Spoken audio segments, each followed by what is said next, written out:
Help support this channel and get early access to videos, plus exclusive content and patrons-only live discussions by becoming a member at patreon.com/BrucePoinsett.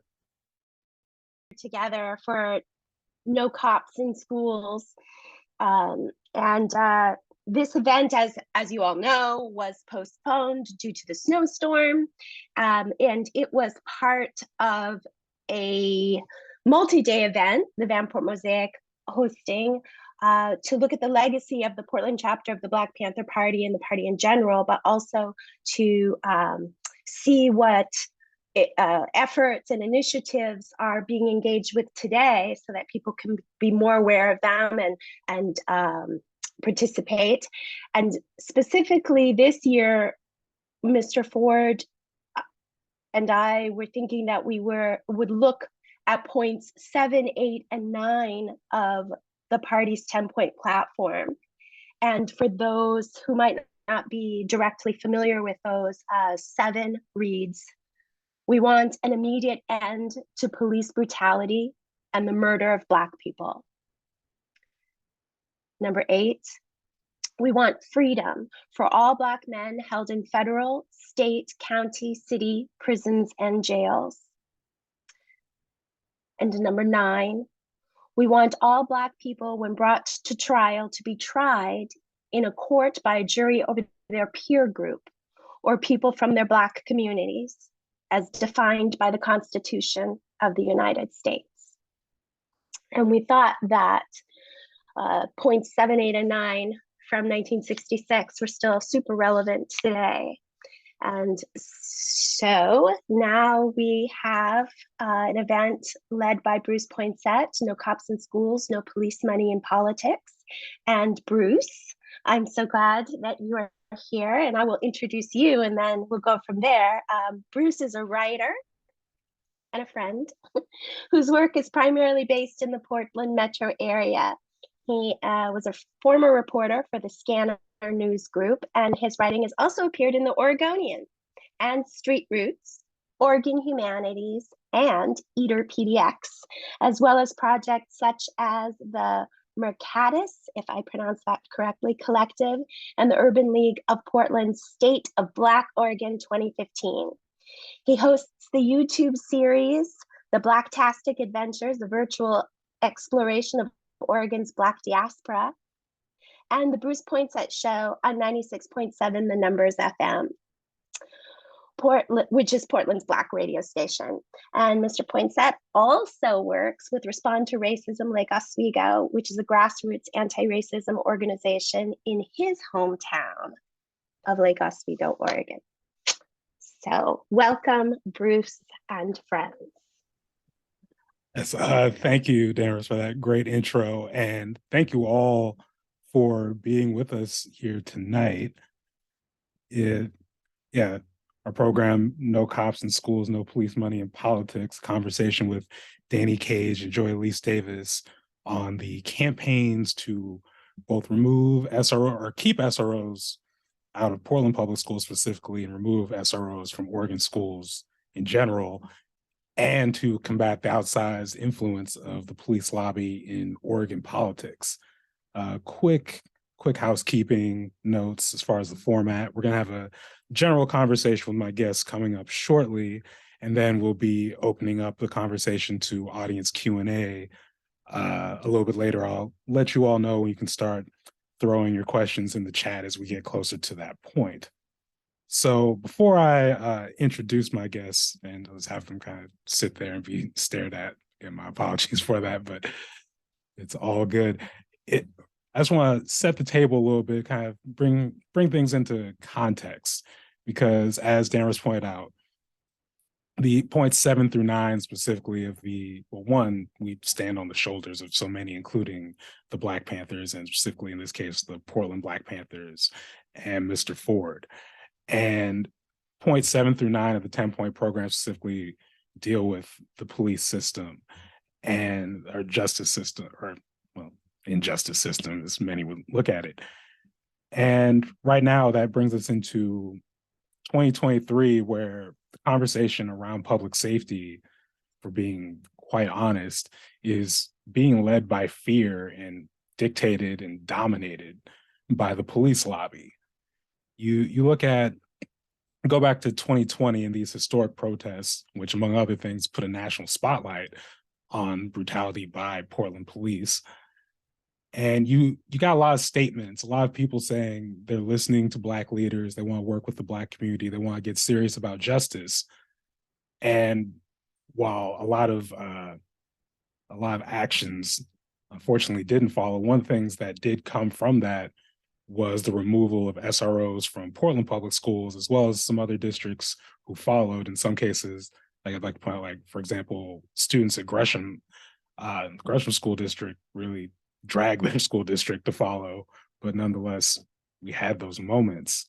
However, since that time, you've seen a very swift backlash in just politics and society. So look at there's maybe one vote to finally not increase the Portland police budget, and that narrative has been used, as many of you may have seen in this most recent midterm elections, to say that not just have police been defunded, but that is the reason why Portland is apparently on fire. Is these quote unquote defund the police radicals are responsible for everyone's issues with public safety, even though the budget has since been increased and is continuing to increase. You know, some recent headlines, for example, from the Oregonian, March 2nd, 2023, Portland police buy 144 new cars, unveil new design and features. Or let's go to Coin News. February 1st, 2023, City Council approves PPB spending $1.5 million on new patrol plane. So yes, that is $1.5 million for a new plane for the police. And just this March 8th, OPB report finds Portland leaders tried to avoid competitive process for Truth and Reconciliation Project. And specifically, city officials initially went with a new company with ties to the Portland Police Bureau. So you have, or actually, one more thing while we're here, because I think just something that really stood out to me was the targeting by both the Portland Police and specifically the Portland Police Association of former Commissioner Joanne Hardesty. And perhaps the biggest incident of that was tying her, falsely tying her to a hit and run and proliferating that information, for which Officer Brian Hunziker was initially disciplined, initially fired for that, but was, as many know, was very recently reinstated. So again, when we're talking about the power of the police lobby, you get these examples. So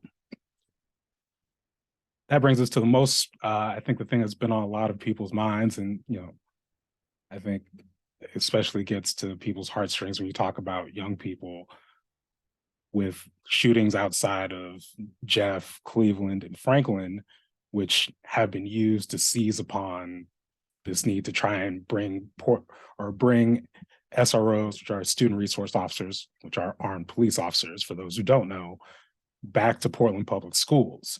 And again, when we talk about this conversation kind of being led by fear, what I think one of the things that's happened in this is we're forgetting why they were, honestly, we're not seeing a lot of voices. You're seeing the police voice overrepresented, and you're kind of forgetting some of the reasons. We're not really talking about the reasons they were taken out in the first place. So just to remind you, before I bring my guests in, there is a ACLU report in 2019 titled "Cops and No Counselors: How Lack of School Mental Health Staff is Harming Students." And I'm gonna just throw that in the chat there for people if they'd like to look along. But some of the things that report found is that SROs have a tendency of physically harassing students of color, sexually harassing female students of color, bullying and harassing and intimidating students of color and students with disabilities, especially students who come from immigrant families. Also, inappropriately sharing and accessing student or sensitive student information. What it did find that SROs were not particularly effective at, however, in fact, completely ineffective at, was stopping gun-related incidents at schools, which has kind of been the big, again, in the midst of school shootings, especially, has been a big call for why we need to put more officers back in schools. So, with that said, I'm gonna bring my guests into this conversation. You have Danny Cage, who's a current senior at Grant High School and is also running for the Multnomah Education Service District, position 6. And Joy Alise Davis, who's the executive director of Imagine Black, a grassroots organization that helps the Black community imagine the alternatives it deserves and builds political participation and leadership to achieve those alternatives. So Danny, Joy Alise, welcome to the conversation. Thank you for having me. Okay, there we go. So first place we'll start is, I know, again, Imagine Black was a big part of that initial push to get SROs out of, well, I shouldn't say initial, but that push to get SROs out of PPS in 2020. And if I'm doing my math right, I think, Danny, SROs would have been there your first year, if I'm correct? Or, yes. Okay. So, with that context, when you start seeing this push to bring SROs back, I'm just curious, like, for both of you, what were your initial reactions? I would say my initial reactions, kind of disappointing, only because I remember those who were a little bit older than me who were engaged in some of the work who are at school board meetings and testifying and about the removal of SROs. And it feels like an insult in some ways to the work that we've been able to progress on removing of armed officers from our schools. Yeah, and I will just add that, like mentioned before, so many folks advocated for this for years, for decades. I can't say that I am surprised in this moment that leadership on the city council is considering, and I was disappointed to hear that the school board, because most of those folks were still there in 2020 and they remember when they made that historic vote. But I'm not surprised. I think the narrative right now, like you mentioned earlier, Bruce, is that we've had somehow defunded the police, and that the city is in mayhem and burning because of it, when in reality, I think you mentioned it before, is that our police budget is the biggest it's ever been for the city of Portland. And all the folks are kind of leveraging this moment of pain and grief and uncertainty that happens, I think, when we're still in a pandemic and still dealing with so much crisis. We've been in a housing crisis for such a long time. There's so many things that add to this moment, and it's actually quite disrespectful to contribute it solely to a very significant but also change or shift that happened in 2020 that we've seen the city of Portland and other folks roll back on pretty quickly. Yeah, and Joy Alise, in past conversations, you've talked about budgets being moral documents. Not to mention, both of you have really been very vocal about, alternatives where we could be putting the money, whether it's the city of Portland or Portland Public Schools. So to that end, first off, what are the things in these various spaces, especially with these institutions, that what actually makes you feel safe, whether it be in the schools, on the streets of Portland? And when it comes to these budgets specifically, what are some alternative areas where you think these institutions could be investing their money instead of into more police? Yeah, I'll start. I have been reflecting quite a bit around this concept of community care over the last few months. I found this article from Melissa Harris Perry back in the day that talked about like care is the reason why we have communities, why we form government, why we do the work that we've been trying or striving to do for so long.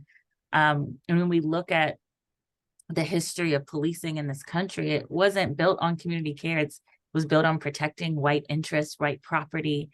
It was built to harm folks that look like me and many of the folks on this call. And it's I think just really unfortunate that we are so wrapped up in our fear that we're not taking a second to understand the world around us and how we got to this place. When I think about alternatives and what keeps me safe, I think about having basic needs. I think about access to food. I think about housing. I think about healthcare. I think about public policies that were designed to support vulnerable folks that are situated differently, that need support.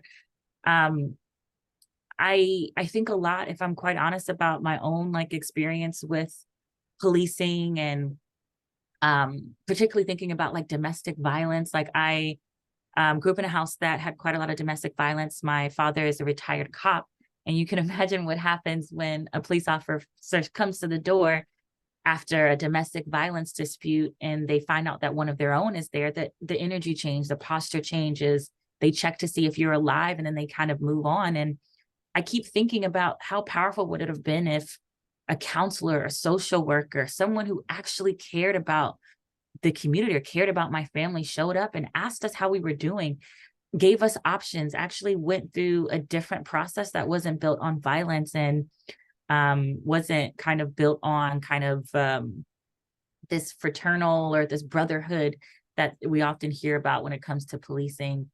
I think about my needs being met. I think about if I'm getting pulled over, it's not because I didn't pay, a ticket, or I didn't have my, didn't put my turn signal on. I think about someone who's actually asking me if I need support, changing my tire, changing my tags, my lights when I need it, and not coming with force and violence and trying to trick me into anything. I think it's really just she said it's a moral thing. And I think it's really outrageous that the police budget has grown the way that it has. And I think if we were really honest with ourselves, we can redesign the system. And I think it's about time we do it. I'm gonna stop ranting, so I'll pass it on.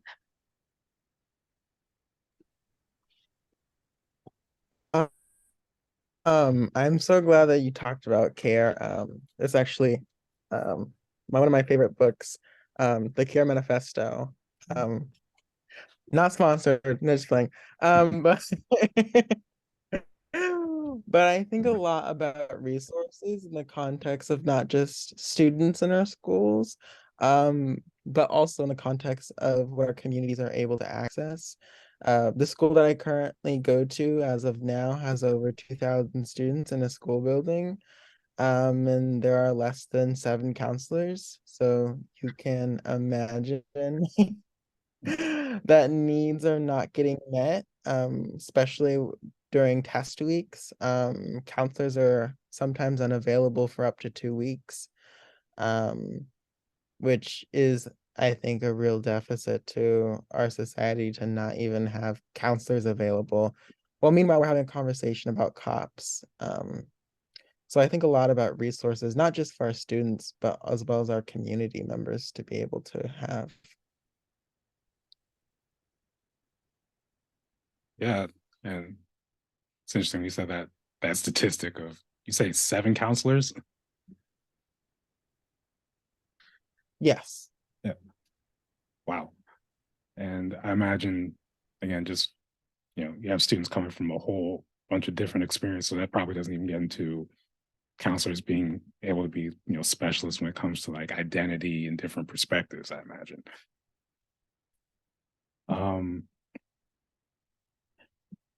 Yeah, when we talk about public safety, one of the things with Imagine Black is trying to like create tools to actually affect, as far as like the police unions outsized influence in politics. And one of those is the No Police Money Pledge.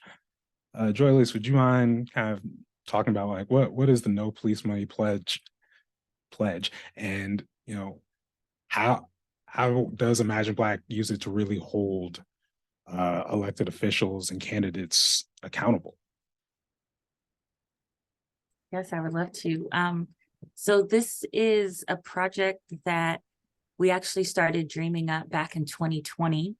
We were inspired by different organizations around the country that were finding different ways to hold police accountable, and recognizing that there's so many different avenues and different spaces that need to happen. We need folks doing mutual aid. We need folks raising money to bail folks out.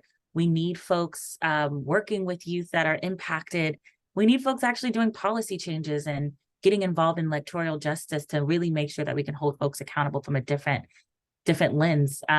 So we were thinking we're one of the few Black-led organizations in the state that can endorse candidates and that can get involved in elections work here in Oregon. And what we found in research is that we just need to get police union money out of politics in all levels of government and decision making.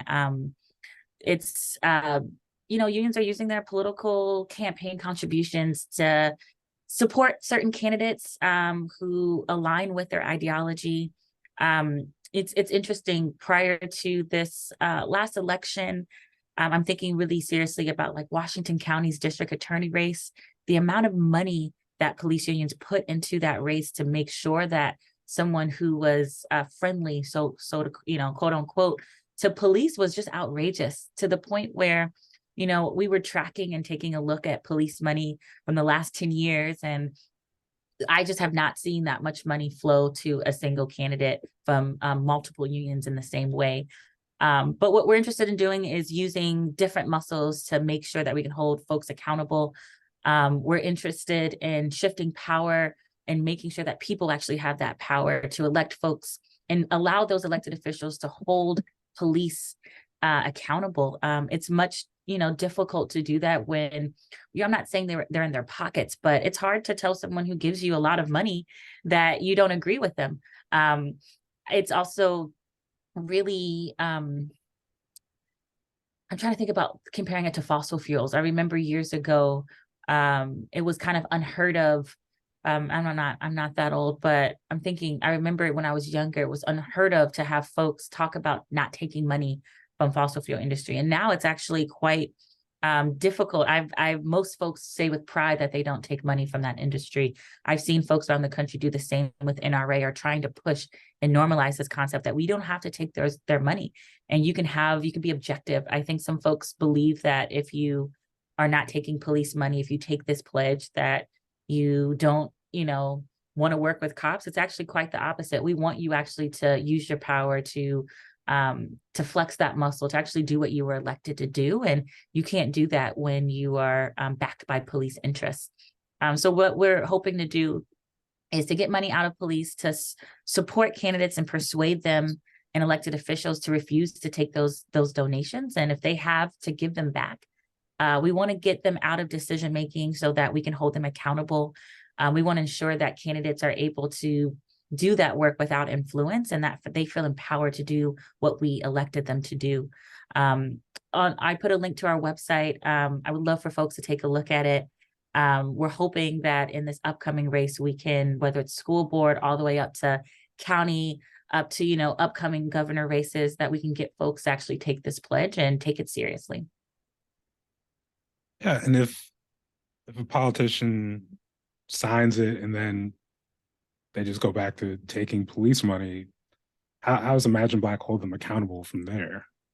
Yeah, that's a good question. So what we've been doing is tracking most police or just campaign contributions over a certain amount has to be tracked by the state. So there's a website where you can actually see how, each candidate is being funded, who's kind of putting the most money into, and, again, your money and budgets, are moral documents. I think donations are as well. And in terms of how you are aligned with a particular candidate. So we're tracking it. And I think what is really unique for us, again, because we are one of the few Black-led orgs that can do elections work, we can actually call people out in a different way with a little bit of a unapologetic, bold nature, in a way that some traditional 501c3s want to, but they might be limited in their legal capacity. So we could actually do a lot of campaign work.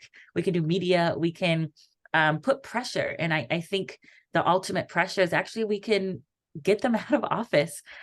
We don't forget things like most people do, and we can remember. And when it's time to have them up for election again, we can, get them out of there. We can actually support candidates that are more aligned, that represent our interests. So I think it's about being able to flex that power, being able to be really honest and let the public know what they did and how they backed out, so to speak, from their pledge, and ultimately vote them out of office.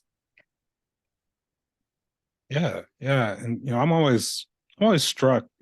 We talk about the influence of police union money in these conversations. Whenever I hear about, whether it's a community visioning session or info gathering session, or just general, testimonies, be it at school board meetings, at city council, where it always seems, over, whether it be, Portland City Council most recently with the myriad measures just targeting houseless people and the pushback, thankfully, from many in the community against that. But then even, again, my hometown, Lake Oswego, where they did, listening sessions with students on SROs, and any student who's talked about it said they're overwhelmingly negative, but somehow that gets up to administrators and the messages, they're either indifferent or they support SROs, again, because apparently there's no accountability to these other groups except for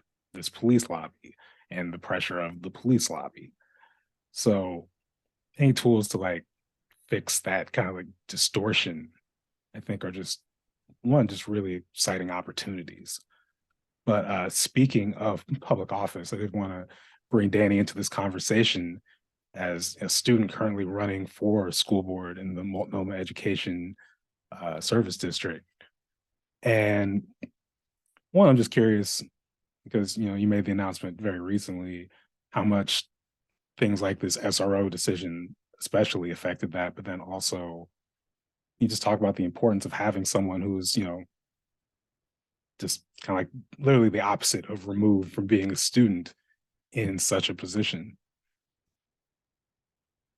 Yeah, one of the most interesting things I think about the education system is that our students are the primary stakeholders. And I mean that quite literally. There wouldn't be teachers, principals, administrators, school board members. Quite literally no one would be there without our students. And yet, we talk about, them wanting to push out SROs, like you mentioned before, in Lake Oswego, or in PPS. But they aren't really included in that decision-making process, or their ideas are regarded. And so, really making sure that we understand that students not only are stakeholders, but their decisions and their ideals and their wisdom and their motivation that they have to create a better education system makes them the perfect stakeholder in our system. Yeah. And kind of to that point, can you just talk about in your experience, especially around this SRO discussion, what some of those, whether it be engaging at the school board meeting level, getting some of these other discussions, what does that look like for those who are, aren't able to attend the meetings, aren't able to kind of be behind the scenes? Yeah, I think one of the most difficult things about, those who have the ability to testify, those who have the ability to show up, historically don't look like me. And I think that, you can see in the fact that school board meetings are predominantly dominated by people who give public testimony in, the West Side, or people who give public testimony in certain areas of Portland. And so I really think it matters on who is speaking and who is feeling safe, because we talk a lot about, in this conversation about people don't feel safe. but it's not regarding everyone. It's regarding those who have historically felt comfortable by policing because policing was made for and by a certain community. It was not made to uphold and protect all people in our society. Yeah, that kind of reminds me of again, just talking about Lake Oswego School District, because with Respond to Racism, we had a student panel on SROs back, I want to say August, and one of the responses we got from Lake Oswego School District. So shout out to Superintendent Jen Shealy, shout out to John Park. It's like, well, we took a survey of students, and they don't seem to be bothered, but it's like, this town is literally nicknamed Lake No Negro. What answer do you think you're going to get if you just randomly ask, the entire student body? Why don't we talk about those most affected? And I think part of enjoy, at least why I'm so glad to have you on this conversation with like Imagine Black. One of the things you do is you lead with Black queer feminist lens, which, to basically sum it up for those familiar with the terms, basically like prioritizing the needs of those most vulnerable in the community as a way, with policy advocacy in a way that it serves everyone. And you both kind of talked about it a little bit, but can you just talk a little bit more in terms of how you assess how, whether it be PPS or the city of Portland, have engaged the community or not engaged the community in these public safety discussions? Such a good question. So it's funny, in a previous life, I used to do quite a lot of public involvement and collaborative kind of design work and teach it at a grad level at PNCA. And I think one big thing that when I hear folks say that they're engaging the community, but they have no data to support who they talk to, it's always a red flag. It's important to actually capture the demographics of the rooms that you're getting feedback on. You would be surprised where folks would say, I had this great conversation. And I was like, well, where is it written down? Is there who did you talk to? How do they represent the folks, like Danny mentioned, that are most impacted by the issue? The reality is that we're not all situated the same way. What I love about the Black queer feminist lens is it very clearly states we need to prioritize traditionally silenced and vulnerable populations within the Black community, for example, and very clearly lays out what that looks like. And if the policy, if the engagement, if the solution doesn't involve those voices, if they didn't get a chance to weigh in, if it doesn't solve issues for them, like, what are we doing? We know, and I think there's been plenty of research and documents and articles and books about how trickle-down things don't work. Like, if we actually really want to create solutions that work, we have to center folks who are most impacted, because their liberation, their freedom, their solutions benefit all of us. So I think a lot about, is this approach data-driven? Are you actually, like I mentioned, are you collecting exit surveys at the end of your engagement, asking folks beyond just, are you Black, but let's ask a little bit more. For example, are you Somali? What's your ethnicity? What's your culture? If folks feel comfortable, what's your gender? What's your sexuality? What's in terms of your ability, how are you navigating this world? Like, there's so many things that are important. And I think, I believe those differences matter. And if it doesn't work for them, it doesn't work. And it's really frustrating to watch folks replicate systems and pretending like they're doing something when really it's a checkbox. Like, oh, I talked to a Black person, or I talked to a disabled person, recognizing that we're not a monolith, multiple groups are not a monolith, and you're going to have to extend that reach. So I'm a big fan for data driven. I'm a big fan that I need to see the numbers to support this idea. If not, I think even a person with the best intentions will have some biases, will kind of center their solutions about what works for them. And reality is it's not where folks are situated.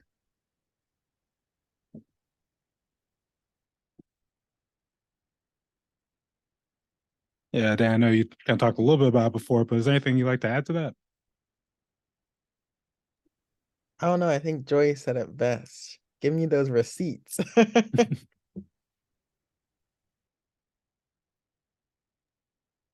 Oh yeah, I'm just laughing at receipts and doing weird things. But yes, give us those receipts. What are we doing?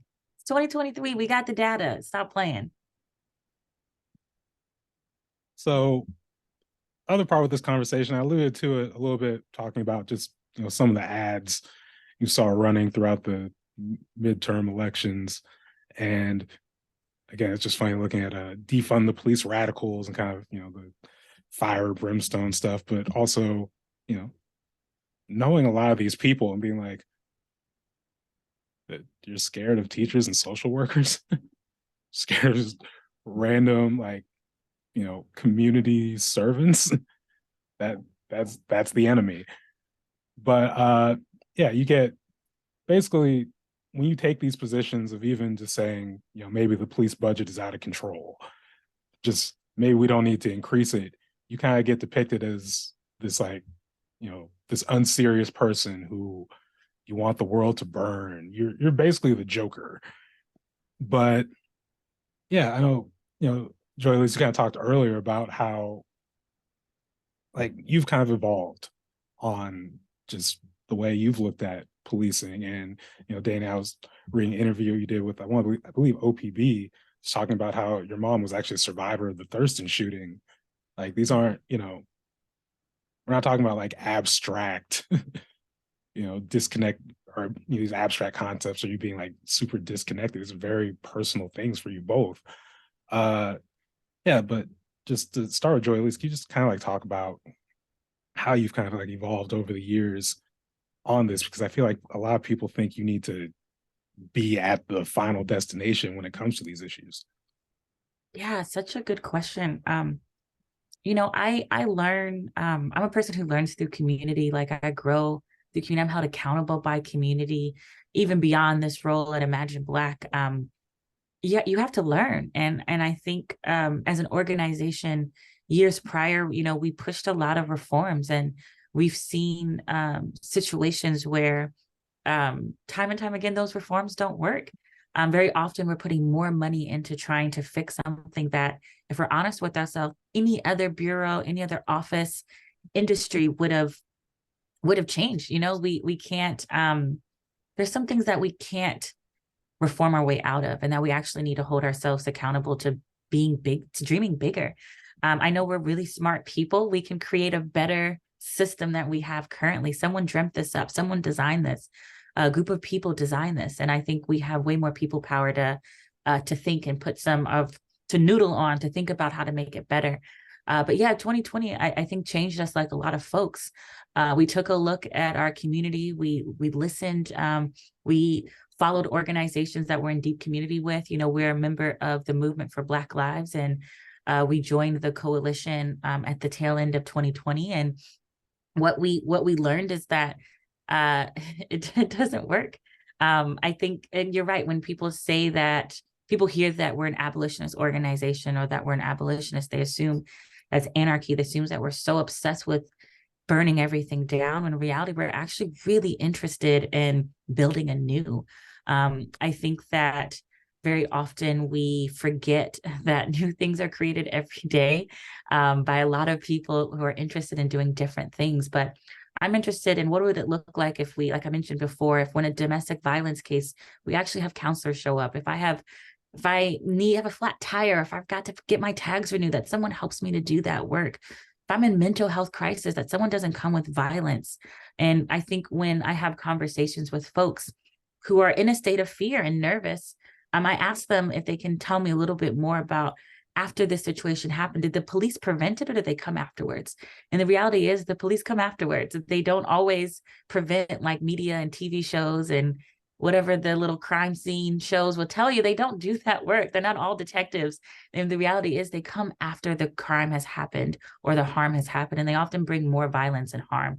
So what would it look like if we actually put more money into prevention? What would it look like if we actually are thinking about the holistic care that a person needs? What if we think about housing and healthcare differently, and making sure that folks have the tools they need to hold their jobs accountable? What if we actually are not valuing profit over people? What if we're actually looking at capitalism from a very critical lens, and realizing and coming to the terms with that is not it, that we need a transition from this economic system that actually restores and heals folks? And this is someone who I don't talk to my father often. I really don't talk to them at all, but I'm a daughter of a police officer. I have police officers in my family, and I know they probably thought they were doing the right thing. They probably thought that them being there were going to change the system. And the reality is that's not the case. And we've tried a lot of things. We did our best, but I think it's time that we stop doing the same thing over and over again and expecting a different result. I'm thinking about Tyree Nichols in particular. I'm thinking about I saw a tweet the other day that said that was, there was no guns involved. It was taser. There was multiple police on scene. There was body cams. There were black cops. All of these reforms that people talk about as going to be the solution. And it didn't work. It still didn't work. So we have to actually wrestle with the fact that these solutions, these false solutions, are not getting us where we need to go. And it's wild of us to assume that it's going to magically change if we put another million, 2 million, 10 million into a reform that we know just won't work.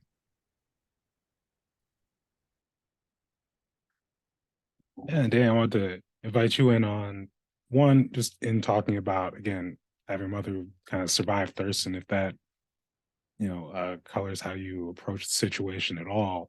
But then I'm just curious if, you've also had any like evolution. Again, it's still relatively very young person. So there's that context, but just when it comes to the issue of policing and how we, I guess, prioritize that. Yeah, I think a lot of times, especially when I talk about police abolition, um, people like to assume that I'm very not connected to gun violence, or anyway, the response is, well, when a shooting happens, who are you gonna call? Not that police show up and prevent the shootings that already happened, because that's not realistic, or what happens in our society. But it also talks to the fact that survivors of trauma, of gun violence, that trauma also, one, affects the person for their entire life, and two, generational trauma is a very real thing, and so it is especially sad, every time, like there is a school shooting in the news, and having to see my mom is just very affected, and especially during some of the most recent ones. It just really devastates her, and that trauma and that experience is kind of lived through again.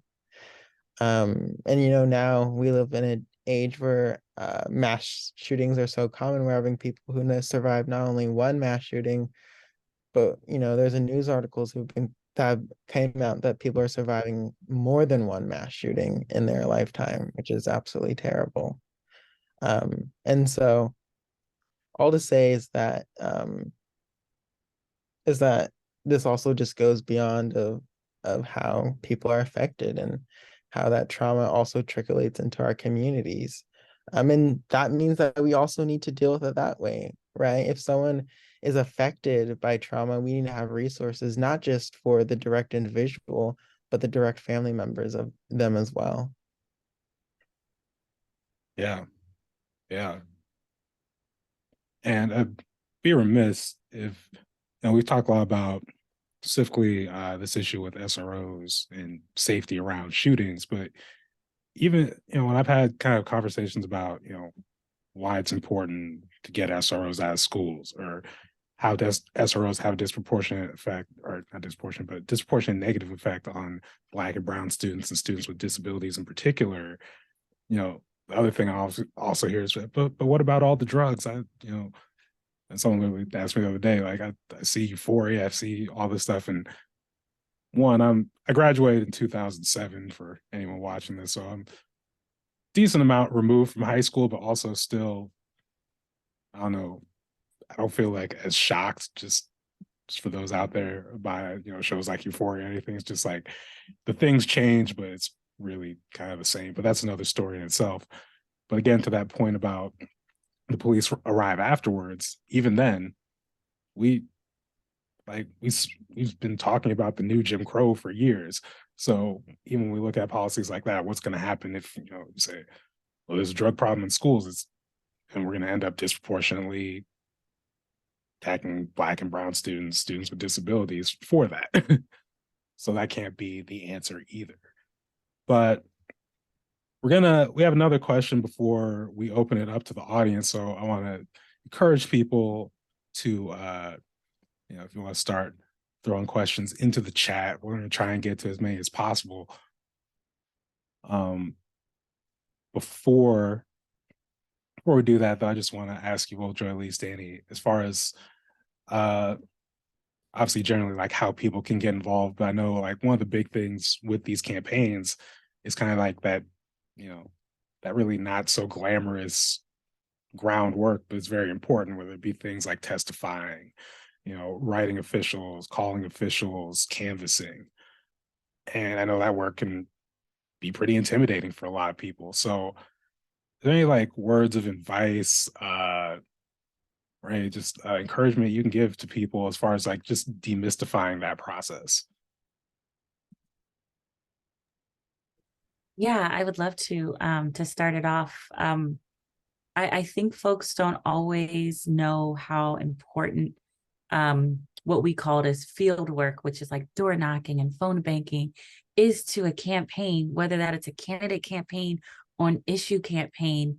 There's still, despite what people think, there's something still really powerful about that one-to-one conversation. Folks are able to receive like a pamphlet. They see a candidate knock on their door. That's actually a really, really powerful tool, despite kind of all the technology that we have that folks might think otherwise. I will also say is that it's never been easier to get involved in these things. I think a lot about like my grandparents and that generation and having to door knock and phone bank in a way that just is harder. It's harder when you don't have a list, a technology, you can't push a button and email all your legislators at once. So there's so many different ways that you can get involved and kind of build and escalate those tactics that make you feel more comfortable. So I recommend starting with sending a letter to your legislator. I'm going to put a link in the chat. We have a petition that goes directly to the Portland Public School District's Board of Directors. Start with that, open up that link, push this button and send a letter and let them know that we don't want police in our schools. Like that's the first step. There's many different ways to get involved with field. I like to say that if you have access to the internet and maybe a headset or some headphones, phone banking online, it seems really daunting. I always have a moment before I start that I'm like, I have to phone bank. And then when I get on the phone, I get to talk to real people. I get to hear about the things that they are struggling with. I get to hear about their dreams, their aspirations, what they want the future to look like. And I think it's there's something again about talking to someone on the phone, knocking on their door that just makes this work human and doesn't feel so robotic. So if you can do a phone bank, and the same with the door knock, it's one of those things that I think folks feel uncomfortable. I often bring a friend with me, but I'm also mindful that we need different roles. I'm married to a tall, dark-skinned Black man, and he's very mindful of how he navigates the world. And in some ways terrified. He's like, me knocking on a door is different. And so what he does is he goes with me, and he's the person who's at the end of the street, at the sidewalk, looking around, making sure that I'm safe, making sure that our team is safe, and playing a different role and a supportive role in that moment. He's holding the iPad maybe with the list and making sure we're holding the thing. So what I'm saying is that there's many different ways to get involved based off your skill set, based off of your ability, the things that you're able to do. And I think I don't know, we just need it. I'm ranting now, but I'm gonna pass it to Danny, a candidate who I know for a fact needs support. I think very often my last comment, we talk about being outspent in campaigns, thinking about a candidate in particular. And a lot of that, folks who have a lot of money, they can hire a team to door knock for them. They can, do a bunch of media work and pay for a bunch of ads. And okay, we can do that. But again, there's nothing more powerful than talking to someone on the phone. And people power actually gets folks elected, especially folks who are progressive. So I'm going to pass it to Danny. I know you have some things to share. On this, I would say that like everyone has a skill, 100%. And a lot of people think that they don't. You do. No one doesn't have a skill, right? You can write op-eds, you can write letters to the editor, you can cook, you can feed your community when they're in times of need. You have extra time on hand, you can watch people who need childcare. You can knit clothes for your community. Like I'm saying, like everyone has a skill when it comes to movement building. Everyone has a role to play. You're a lawyer, you have extra time, you can offer law services, right? Everyone has the ability to offer something in this movement for liberation. 100%. 100%. So I'm just gonna leave it there, but everyone has a skill and everyone has a role to play. I love that. I think just another related note, just community just in itself is fulfilling. And you know, there's just so much to this. So yeah, I love that. Letting people know anywhere, there's so many places you can plug in. So with that, we'll open it up to audience questions. See one in the chat from Philip reads, the police have said in the past that they aren't qualified to handle things like mental health crisis and homelessness, but they are campaigning to be child development experts. How do we convince the public that the police aren't qualified to work in schools? Who wants to start? So I'm just gonna... Yeah, I'm going to say something quick or try my best to be quick so I don't take up too much space. I think, I would say a couple of years ago, you could lead with a lot of data and facts. There's some things that have changed in the last few years where folks are not always interested in vetted information that we know is true or factual. But I think you're 100% right in the sense that most cops will admit, well, maybe in private, they will admit that they're not qualified. What they're afraid of, though, I will say, is admitting to that publicly and what that means to their budget. So I want to be able to name that it's the budget they use to buy fancy, cool planes. They're cool from their perspective. I don't think surveillance can't, planes are cool, but or anything else, those military, all the equipment that they have, that's just not militarized police, like they're interested in buying these toys. I think that, I think from my perspective, how we convince them is that we elect folks into office who hold them accountable. That's to me what I would say is that we don't, I don't think they're going to willingly give up that power. I think someone has to redistribute that to the community and be honest about that. So that would be my recommendation. I think facts could help persuade the public. I think political education is something where we come together in spaces like this and we talk about things. We read books together, we learn together. The amount of books that have been written on abolition and defund and just a critical look on policing through, decades. There's so many books out there, and I think we need more spaces to learn together, but we also need to act. And I think electing officials like folks like Danny and other folks who understand what is at stake and is willing to be bold in the moment. Yeah, just to add on that, I do, especially for elected officials, we have a city right now where our government is essentially, I would say, pushovers for police. Every time that the police union has threatened to go on strike, our mayor has allowed that, and has given them what they want. We need people who are able to say no, because a lot of corporate interest and police lobbyists haven't heard the word no before, and it's time that they hear the word no. But also on the fact of we need to uplift those who are typically not heard in spaces, especially in public policy spaces. For our young people who are in schools currently, need to be a part of the conversation, as well as those who disproportionately haven't had access to electoral politics and things like public testimony, which even still, given the fact that we have virtual options, remains a barrier for many folks. If you're a person who works a 9 to 6 job and the public testimony is scheduled for 5 o'clock every day, working class people aren't going to show up in those spaces.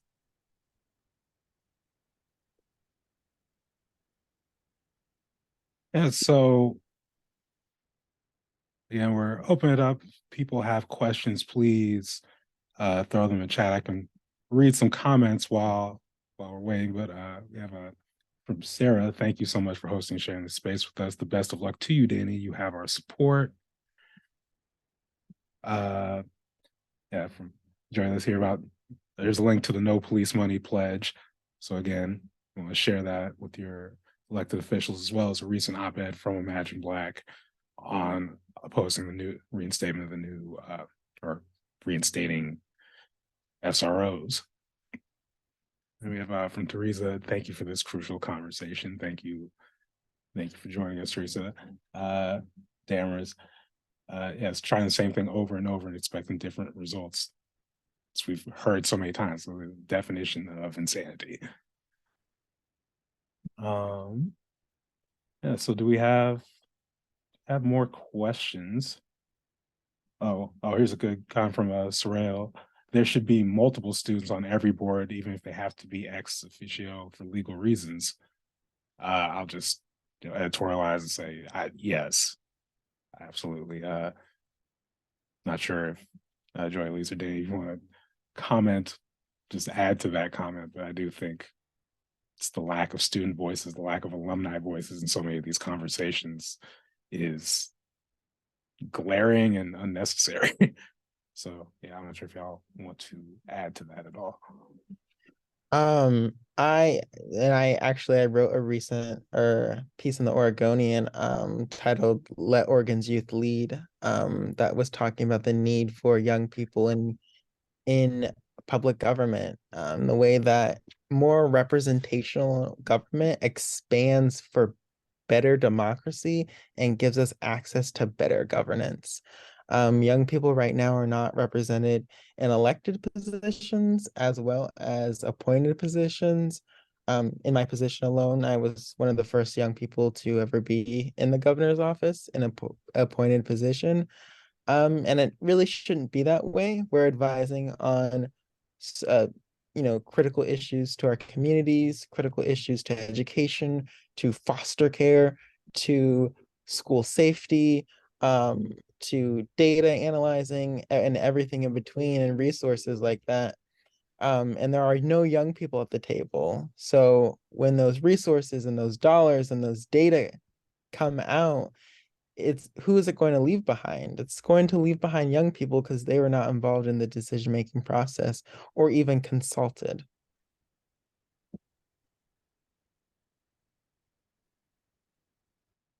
I would add, I know there's been some work that folks have been doing for years to bring the voting age, I believe, to 16. I know Next Up is been working on it for some time. And I agree with everything that Danny said. I think it's about time. It's really quite not even disrespectful. It's shocking that we're still replicating these systems of harm and not allowing youth to lead. And it's actually, and not in an ageist way, but it's some folks need to take some steps back and recognize that we need youth to lead in this moment and for all future moments. So yeah. We got some more comments in the chat from Jordan. Many PPS executive staff focus a lot on data and often reference it in their presentations to the board and community. They will often use data to justify their decision-making. What are some ways you see data weaponized against Black and youth communities? And what are some ways community can push back against that?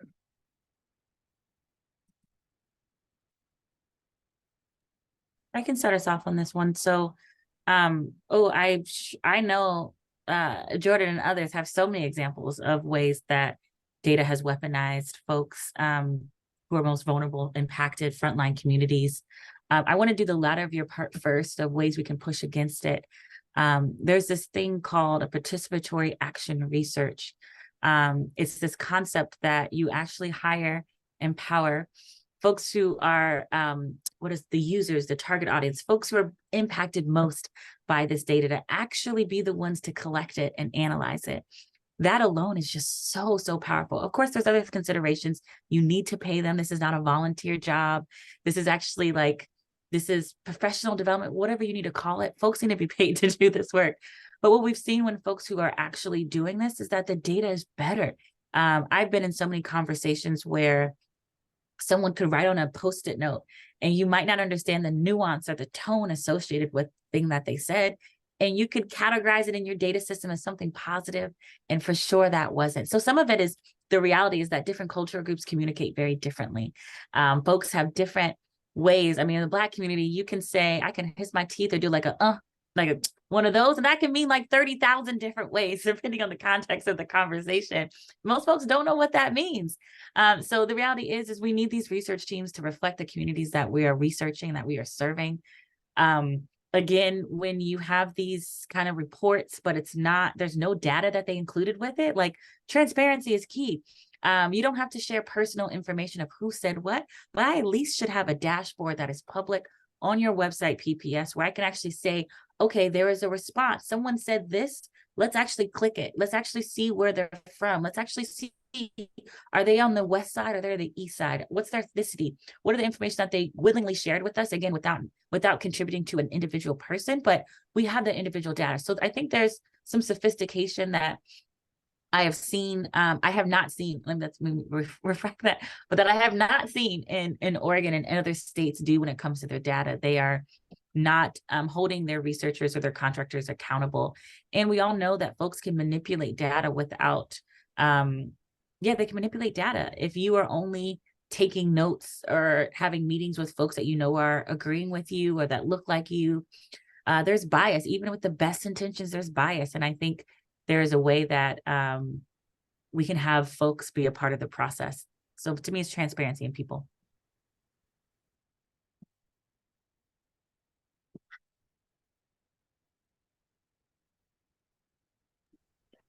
I'll just slightly go off of what you said, Joy. I think that for community members and for data, I 100% just agree that it should be led by those communities.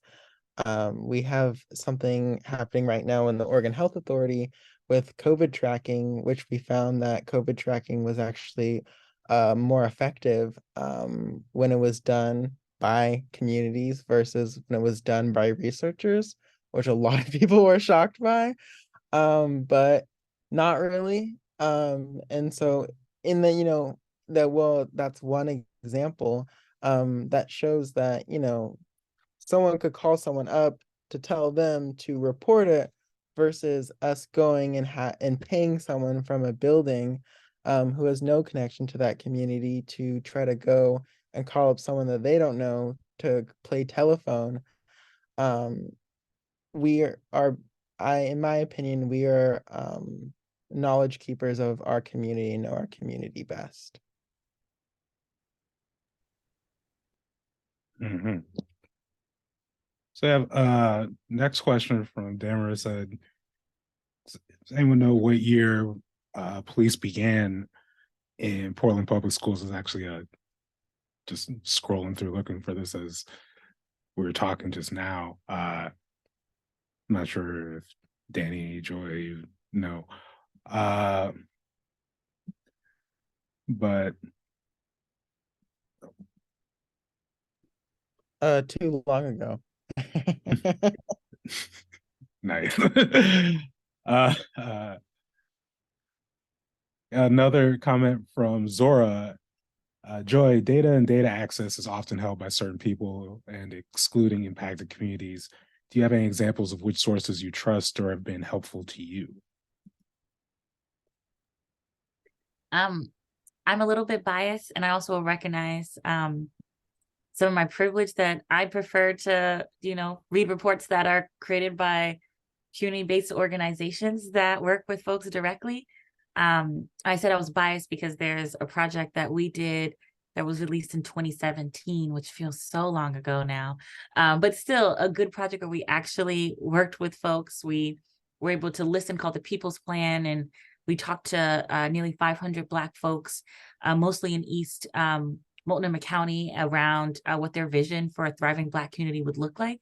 But I think generally speaking, I prefer my data to come from organizations that I trust. There's actually a group, Coalition of Communities of Color. They actually have a whole data research team.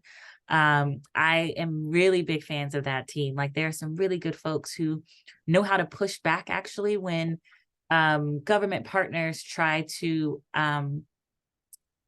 out intellectualize a person, you know, like when they try to use academia or intellect to kind of downgrade folks and make them feel like they don't know what they're talking about. These folks can come into the space and actually push back from a true social justice lens, a progressive lens. So I think it's organizations I trust. I recognize that not all organizations have the capacity to do this research, but I'm hoping that we have more foundations and donors that support groups doing their own research and pushing back. You know, you've talked about that, trying to out intellectualize people. That just that triggered some memories of, you know, a earlier day of a more I want to say optimistic day of trying to engage, whether it be with like police trainers or people, and trying to like bring people in for good faith conversations, and learning one of the tactics is just to literally like run the clock out, explain, not even explaining, essentially reading the police manual about meetings and not actually answering the question you ever had. So for anyone watching, before you go down that route, listen to people who've done it. You know, you want to have good, you know, again, good faith conversations, but there are certain tried and true tactics, and that is definitely one of them, where you'll talk with someone for 2 hours and feel like you've done something because you've, again, been recited the police manual too. That was my little rant on that. But Danny, do you have trusted sources or any like go-to places when you're looking for information, you're looking for data? For me personally, really reach out to the when I on any specific, like if it's an environmental issue or if it's a legal issue, I reach out to people I know who study law or work in, uh, law analyst or environmental activist. I really just consult people who work in general areas for information. Yeah, yeah. I mean, I think, yeah, both of you just talk about, honestly, going to the source, figuring out like who's doing this work and who's, you know, who's as close to those most affected when they're doing this work to actually get this information. We have another question from Sorrel. For those of us in districts like Lake Oswego or parts of Gresham Barlow, how do we amplify the voices of students of color so they aren't outvoiced by the majority?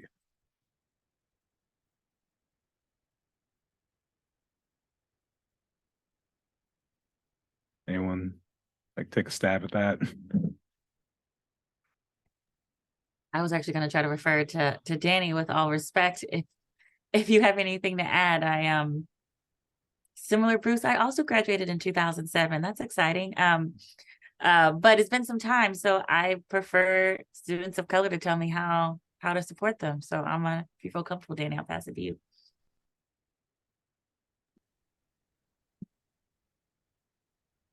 Sorry, I like spaced out. What's the question? No worries. Yeah. So for those of us in districts like Lake Oswego, parts of Gresham Barlow, how do we amplify the voices of students of color so they aren't outvoiced by the majority? Oh, 100%. I really, I really loved seeing this during kind of a recent surge for students out in Gresham against their SROs. I loved seeing we had some folks from the Oregon ACLU who came out and were watching it to make sure that that our police and community members were being safe and offering their services that they can, because again, almost everyone is able to offer their right. If you're work at a place like ACLU and have the ability to offer legal watching services for our community members, or if you have the ability to, right, if kids are out protesting for, an hour, 2 hours, do you have the ability to bring food for our students? Do you have the ability to, uh, right, do you know people or have press contacts to make sure that people are watching them protesting outside their school district building for the needs and the wants that they have for a better and district? So I really think that reaching out to our students and seeing the specific needs and where you can be an ally in that room. Yeah, I completely agree with that in terms of just, if you're with certain organizations, you have specific skills, resources, like Joylee's, like Danny's been saying, like connect with these student groups, connect with, you know, wherever I've been, there are their teachers, their librarians, their parents who are also looking for, organizations that can support the student work so they're not doing it alone or doing it, up against districts, up against administrators who are on the clock, doing this, or up against SROs who are making their salaries and full-time benefits while also doing this.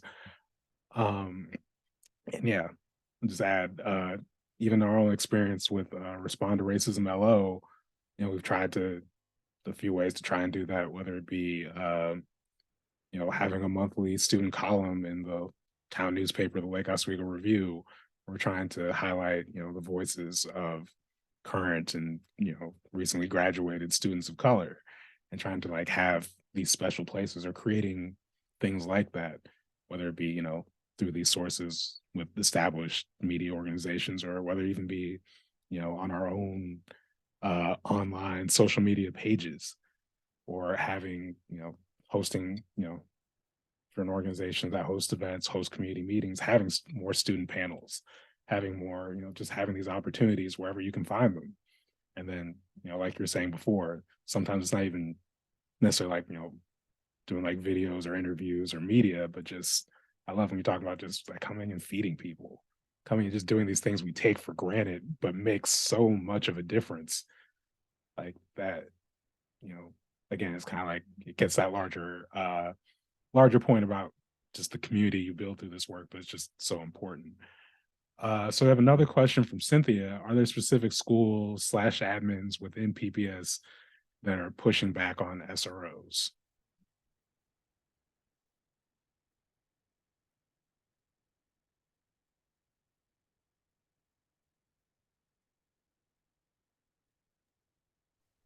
Okay, you hear me? Okay. Yeah, there are folks who are pushing back. I think what is sometimes the folks who are pushing back that I see might not have positional power in the organization or within PPS or other school districts. And I've seen them play, if they are connected to community, they do a nice inside outside strategy. They might send you an email from their personal email or try to have a meeting with you to talk about some stuff. But I think they're trying as best as they can.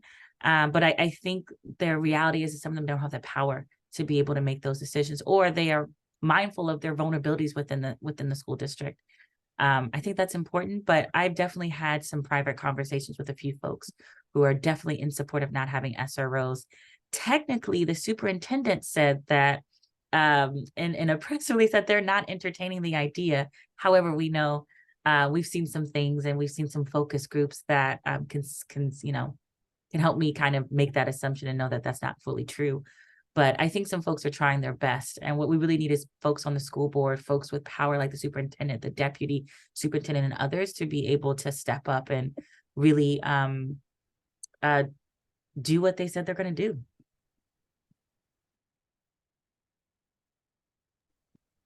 Yeah, and we've seen people outspoken about SROs before, or talking about the need for removal. I remember Guadalupe Guerrero on Twitter, retweeted by our very own mayor, um, talking about when PPS pulled SROs from um Portland Public Schools, and while that conversation has shifted and changed, that these are ideals that people once held or still hold, um, but also public perception and how they hear from the community, which is why it's so important to uh show our voice and to come out in full force against such things like SROs in schools, because it is also in some ways affected by public perception. Yeah, yeah. Got a next question from Philip. When SROs are in schools, do students have to interact with them, such as when they teach classes, or can they invoke their right to remain silent with law enforcement without facing school discipline or consequences?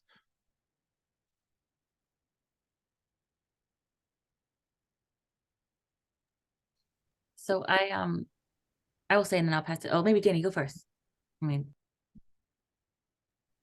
I was about to say, I'm not a lawyer. I'm not going to give legal advice, so I'll have to skip on that one. what I will say is that when schools make relationships with police officers in this way, that they're often seen as an extension of their disciplinary practices. So most people, again, assume that if an SRO is there, they're protecting the students from gun violence or from mass shootings and all these things. That's not why they're there. They actually don't have any legal responsibility to protect students in those ways. Like, you would assume that they would, but they do not. They are really there for discipline. So I think it's, again, I am no lawyer, but I would think, do students have the option to opt out of disciplinary things that are happening? Can they say no? And from my understanding, they cannot. From someone who has been disciplined way back in the day, I don't know if they have a choice, to be quite honest. And I think that's actually what's really dangerous and terrifying, is that we're actually opening the door up. I mean, I've read stories around, oops, am I frozen? Can you still hear me? Yeah, I can hear you. Your screen is frozen on my end. My screen's doing something weird. I turn off my camera. Folks are first and second grade getting arrested by police. Oh no, can you still hear me? So I would say is that I don't think they have a choice in the moment. I think that we actually need to think critically around like the rights of youth in general, and what these institutions and these schools think that they have the right to do once you sign up or walk into the building. And it's quite terrible and actually really, really, really wild. I'm gonna pass it back. When I read that question, it actually reminded me. It's like a joke from like I want to say from like a Dave Chappelle special in the '90s about how every Black person is like a qualified paralegal because of how they deal with police. And just, I know that as soon as I got my driver's license, I did a lot of like on the job training, basically, in learning how the law works. Not because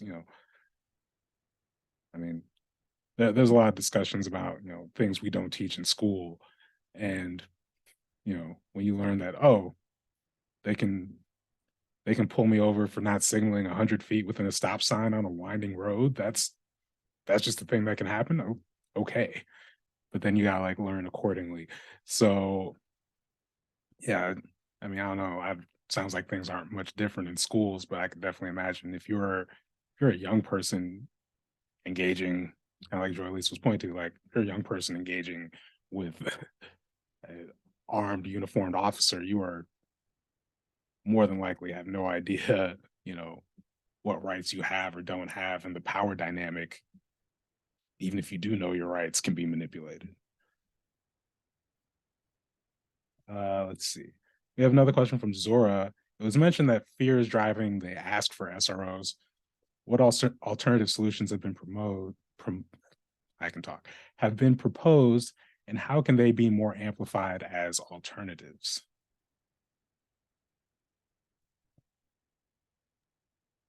I think there's so many alternatives. I think it's really important to be clear about what we're trying to solve so that we don't create false solutions. So if we're thinking about discipline, there's so many studies and articles around restorative justice. I know a lot of people say it, but like there's few of us. There's actually some folks in the room that have done it and that have led processes like that. There's conversation around what does it look like to have students and family be more involved in that process in disciplinary practices, so that it's not something that someone can lead with bias or bias is not even racism, all the isms that come when people of power are abusing that power.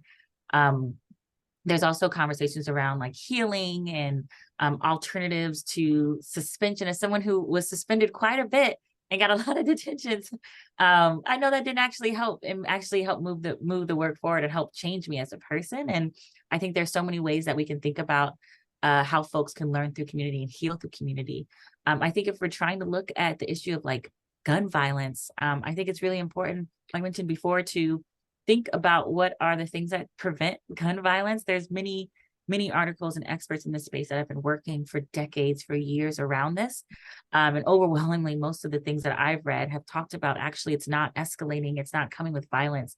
It's actually thinking about, do these folks have access to housing, healthcare, mental health services? Are they able to actually access to clean water? Gosh, I mean, the amount of schools in our system that don't have clean water.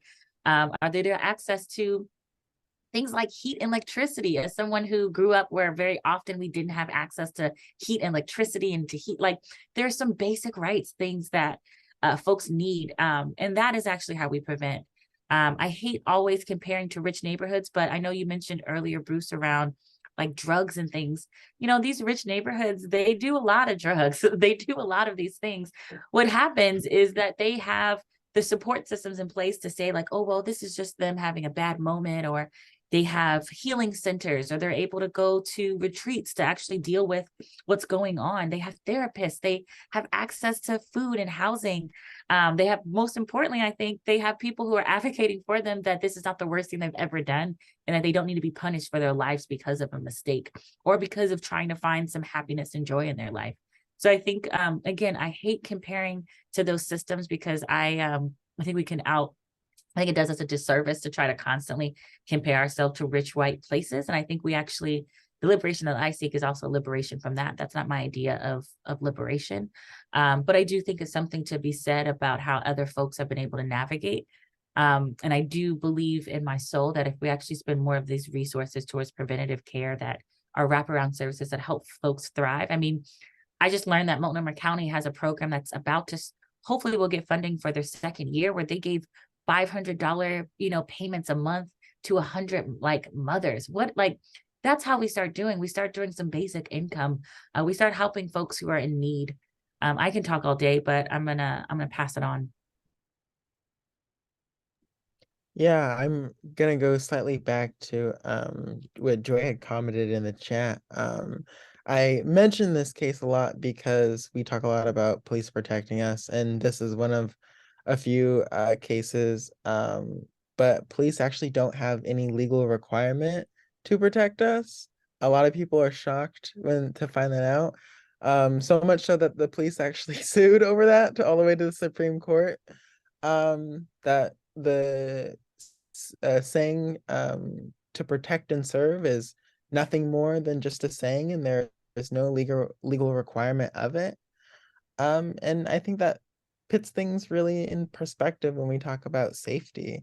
I don't believe that people who don't even have a requirement to protect people and who are allowed to act the way that they're allowed to act in their community. I mean, I cannot think of any other agency where people could go brutally attack someone in mid daylight and get away with. Could you imagine if our people at any one of our other departments, our natural resources departments, our doctors were just out shoving people in the middle of broad daylight like this?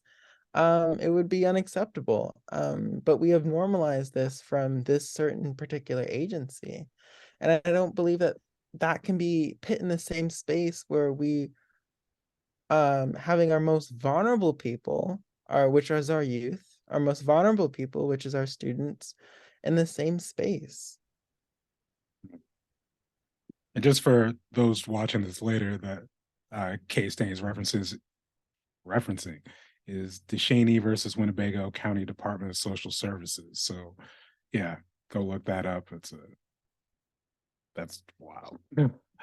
um, Another comment from Sorrel says, I feel like the solution to all of this is connection community, which is why I love Dane's suggestions so much. And yeah, I think that's a great point to just lead into. Yeah, I want to open up to you all just for a couple of, if you have any final statements before we hop off the call tonight.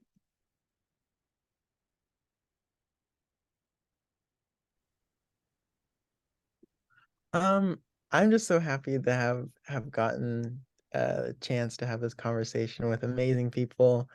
And yeah, I love Imagine Black. I love imagining.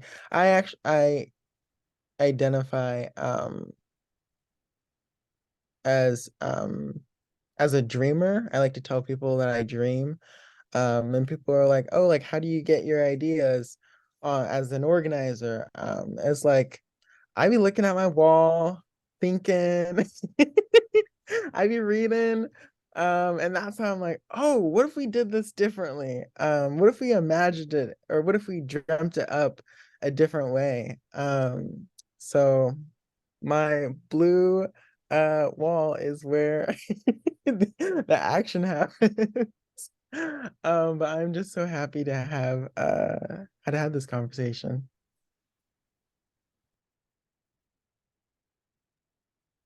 I feel the same way. I've been like waiting to be on a panel with these two folks. Such big fans. I know next time, Bruce, we got to get you talking more. I know you're a facilitator, but there's some gems that you dropped just kind of casually that I think was just really, really important to the conversation. But yeah, I feel really honored to be here to hold to be in a space that is just really affirming and to bounce ideas off to dream, like Danny mentioned before. I will say that I'm going to do a small plug that if folks are interested, we at Imagine Black, we have two different membership options. We have one for Black folks called Kinfolk, one for accomplices.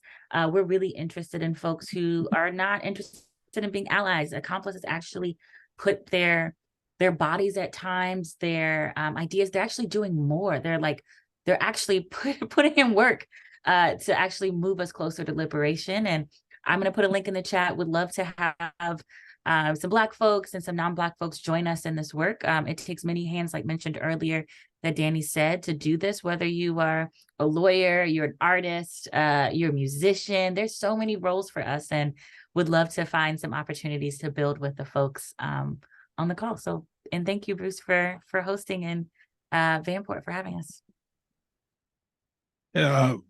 One last thing before we hop off.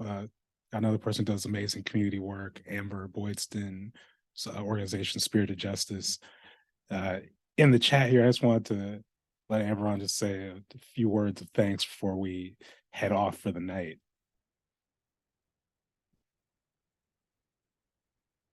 Hey everyone, I just would be remiss if I didn't give a lot of thanks for you, Danny, for the way that you continue to show up with them for your community in real time. And as someone who is getting older, I just am always so thankful to be in community with young people who are leading the way towards our liberation. And I absolutely just want to echo what you said about being a dreamer. As we do abolition work, it's so important to stay in that space of really trying to embody what we hope to bring to this world. So I really hope that you all share Danny's work as they're just deepening their practice in this world, because it's an incredible honor to be in space with young people who are so courageous and so mission focused. So thank you, Danny. Thank you, Bruce. Thank you, Joy Alise. Thank you, Amber. Okay, so this is the actual last final thing, I promise. But I think it's actually a very important question from Jordan, which is question for Danny. For folks that aren't currently supporting your campaign, how can they support? Where can they learn more? Yes, so they can go to dannyfororegon.com. They can sign up to volunteer. They can also donate um for one pain. But also some of the amazing work that we'll be doing is we'll be working with school board candidates across the Portland metro area, which is something that I'm super excited to do. And it takes a little, I will be slating with candidates. So there are two David Douglas school board candidates and one candidate for Portland Community College who will be working with and doing joint canvassing because we need to also create an education system that provides higher ed and general education as well as education services. So people are receiving wraparound services and higher education services throughout their entire education career. So it will be supporting my work as well as BIPOC and women candidates around the Portland metro area. Awesome, awesome. So again, everyone, that's dannyfororegon.com. You can go support the campaign, learn more. And again, I just want to thank everyone for being with us tonight. I want to thank Damaris and Vanport Mosaic, Mr. Ford for hosting us for this conversation, and enjoy the rest of your evening.